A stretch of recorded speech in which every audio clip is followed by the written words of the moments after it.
Sí, estamos en los últimos días y la época propicia para hablar sobre las festividades de fin de año, y es precisamente el tema de nuestro programa de hoy aquí en El Rostro de la Noticia. Estas tradiciones tan únicas, tan guatemaltecas, sobre las cuales hoy hará un repaso un invitado especial que siempre está con nosotros para las fechas especiales. Es el licenciado Miguel Álvarez, quien es cronista de la ciudad, un historiador muy conocido en Guatemala. Bienvenido, licenciado. Muchísimas gracias. Bueno, para mí es un gusto siempre poder platicar, dirigirme a todos los que nos ven con un tema particular que a mí me apasiona, que es Guatemala. Gracias, licenciado, nuevamente por estar con nosotros. Y entonces iniciamos históricamente estas tradiciones guatemaltecas. ¿Cuáles se mantienen y cuáles han ido teniendo ciertos cambios? ¿Cómo no? Aquí tenemos que contemplar en principio lo que es en sí la Navidad. La Navidad es una fecha simbólica para conmemorar el nacimiento de nuestro Señor Jesucristo. A lo largo de la historia, esta fiesta se fue celebrando en los distintos países del Viejo Mundo y llega a América a raíz de la colonización. Y en Guatemala encontraron un terreno muy fértil. Y fue así como nuestro país le da una nueva forma a la Navidad, la que podemos llamar entonces chapina o guatemalteca, porque afloran una serie de sentimientos y de situaciones culturales que el guatemalteco ha sabido aglutinar a lo largo de los siglos. En el siglo XIX hubo un pensador y político del Partido Liberal que era don Ramón A. Salazar. Él era muy áspero hacia nuestras tradiciones. Sin embargo, las describe y muy minuciosamente, pero resulta algo. Por azares del destino tuvo que cumplir una función diplomática en Alemania, allá a finales del siglo XIX. Estando en aquel país europeo, pues él escribe, es Nochebuena, es muy blanco, hay un árbol muy raro que le prenden luces. No se puede concebir la Nochebuena sin nacimiento, sin hojas de pacaya, sin manzanillas, sin flor de Pascua y sin tamales. Eso quiere decir de que este guatemalteco sintió el olor, el sabor y la nostalgia de la patria en la distancia. Es lo que se lleva adentro. La Navidad para nosotros es precisamente ese color, esos olores y sabores, pero sobre todo la Navidad tiene un fin fraterno, espiritual, y esto es lo que se debe de conservar, porque la noche, esa noche tan hermosa y tan esperada de la Nochebuena, es la que trae ese encuentro de la familia, los amigos, los vecinos, tomar un ponche, empezar a degustar el tamal, a las 12 en punto de la Nochebuena, los abrazos, la colocación del niño Jesús en el nacimiento.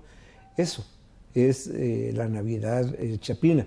Los cánticos, esos cánticos tan hermosos que llamamos villancicos, de los cuales encontramos muy antiguos.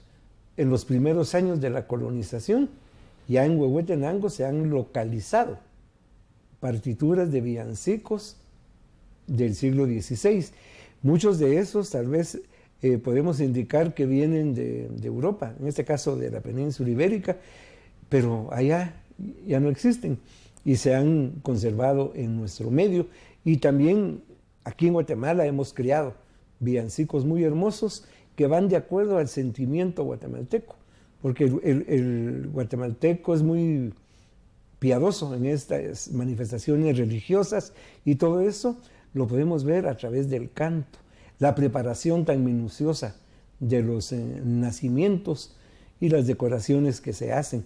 Por lo tanto, creo que la Nochebuena guatemalteca es un momento que nos permite recordar el pasado, vivir el presente y sobre todo pensar en un futuro mejor. Pero la Nochebuena en Guatemala viene preparándose desde días antes, porque podemos indicar que antropológicamente el ciclo de la Navidad en Guatemala lo vamos a encontrar a partir de la víspera de Concepción, o sea, 6 de la tarde del 7 de diciembre al 2 de febrero, día de Candelaria.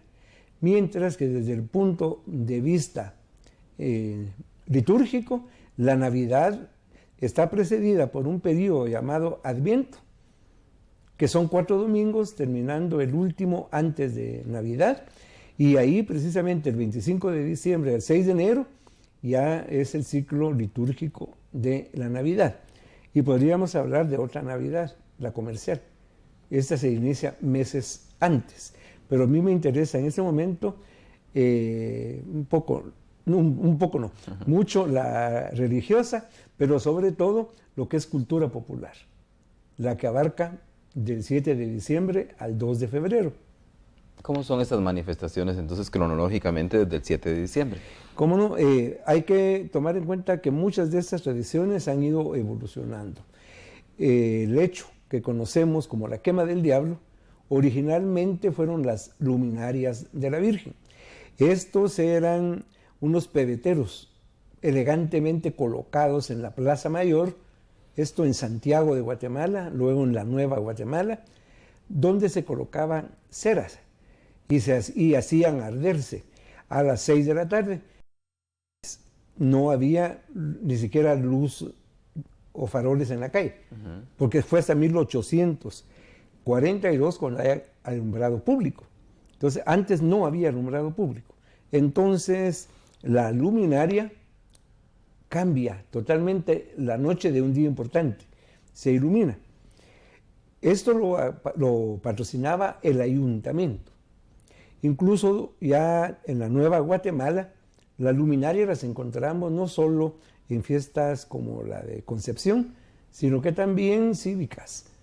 Dentro de ellas, la independencia en 1821, la fundación de la República en 1847, y en 1855 tenemos una descripción hecha por un francés, el abate Brasset de Bourbourg, quien, subido en lo alto del Calvario, vio cómo por arte de magia se encendía la ciudad. Él indica, yo nunca he visto una iluminación tan fantástica, ni en México, ni en Nueva York. Más bien, me figuro estar en las fiestas de las luces en Bengala. Esto quiere decir que la luminaria era entonces algo fastuoso, porque incluso habla de que había competencia entre los edificios. Poco tiempo después, y sobre todo después de la Revolución del 71, la luminaria se convierte en hoguera. Y ya no se va a llamar la luminaria, sino que va a transformarse en la quema del diablo. Entonces es un hecho del siglo XVI que en el siglo XIX se cambia, en el siglo XX se transforma y sigue evolucionando, porque actualmente el hecho sigue. A las 6 de la tarde hay cohetería por toda Guatemala y se quema una figura del diablo. ¿Son menos fogarones cada año, licenciado, según su visión? Lo que pasa es que el fogarón se ha convertido en diablito.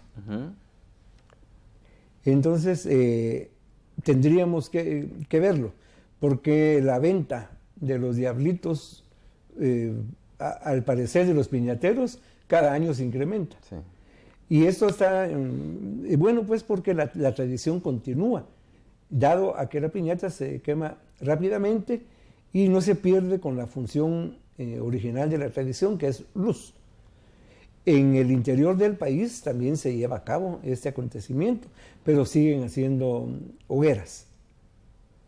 Al día siguiente se llevan a cabo las fiestas de la Virgen de Concepción, las cuales se celebran en casi toda la República.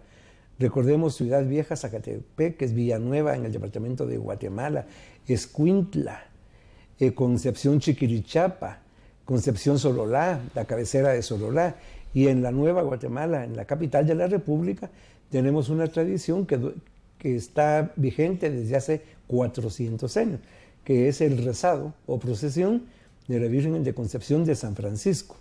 Luego, al día siguiente, tenemos el rezado muy hermoso también en Catedral Metropolitana. Los rezados de Concepción estarán hasta el 6 de enero en el Guarda Viejo. La fiesta de Guadalupe, la cual se celebra en Guatemala con mucho ahínco desde mediados del siglo XVIII. Las posadas. ¿Las posadas inician entonces cuándo y en qué fecha iniciaban antes? La posada es un novenario. Entonces, aunque ahora pueden empezar antes, el calendario para la posada es del 16 al 24 de diciembre. Y por cierto, la posada es uno de los grandes aportes de Guatemala a la Navidad. Hoy en día habrán algunos países hermanos que tienen posadas muy lindas y que las difunden a través de todos sus medios. Pero sin embargo, las posadas se originaron en Guatemala. Y para esto tenemos documentos. El primero va a ser el testamento del hermano Pedro, 1667, que él antes de morir pide que no se pierda la costumbre de la procesión de Nochebuena. El primer biógrafo de este santo fue Fray Gonzalo García de la Concepción, quien publicó su biográfico del hermano Pedro en Sevilla, en España, en 1723. Y él ahí describe que en las vísperas de la Nochebuena el hermano Pedro juntaba a muchas personas con faroles, con panderetas, con pitos, instrumentos musicales, dentro de ellos la tortuga de origen prehispánico. En andas, San José y la Virgen vestidos de peregrinos por las calles de la ciudad de Santiago, y la Nochebuena buscaban entonces el hospital de Belén.